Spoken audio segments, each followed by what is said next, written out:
Hey y'all, it's Mama D. Hope y'all are doing well. I'm sorry it's been a few days since I've been on here, and you're probably wondering why I look worse than I usually do. Well, I am tired and emotionally wore out.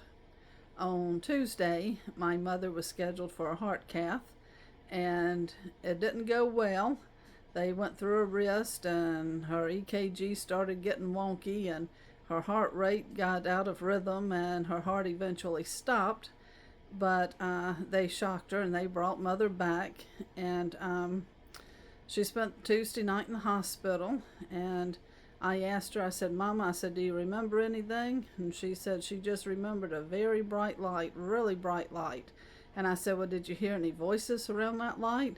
She said no. She said the only time she remembered hearing voices was when the doctors were over and were talking to her.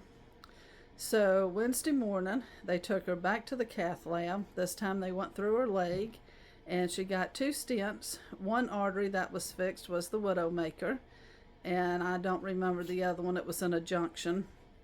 But mother done much better. It took 2 hours, and there were no complications. So had something had happened to mother, I would be devastated, but mother would have been ready.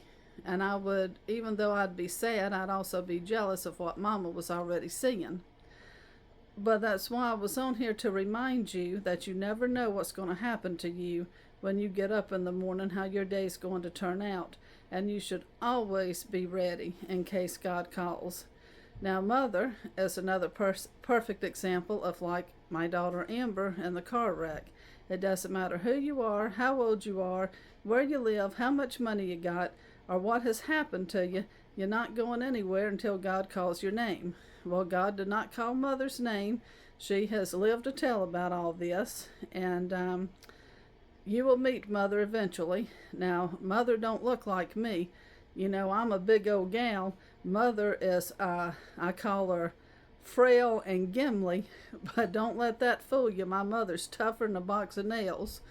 But I just wanted to let you know where I've been, and to tell you it don't matter where you're at in life, you're not too far gone. God gives us the free gift of salvation. It's been paid for through the blood and Jesus' death on the cross. Jesus said that he goes to prepare a place for us. If it wasn't true, he would have told us.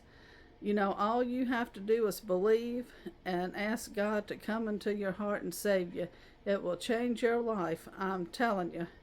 You know, our life here is just temporary, but where we're going is eternal. And so, you know, Mother would have been very happy where she was at, and Mother would have been ready.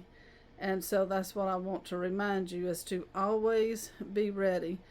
Don't let death catch you by surprise. Don't keep putting it off and saying, well, I don't want a relationship with God right now, I'll wait till later. Guess what? Later might not happen. You don't want to wait too late. So just remember, I love you. God loves you so much that he sent his son to die on the cross for you. And please don't keep putting this decision off. Please don't wait. You only got 2 choices, heaven or hell. Don't put it off. You never know what's going to happen, how your life's going to go. I love you, and I'll see you on the next one.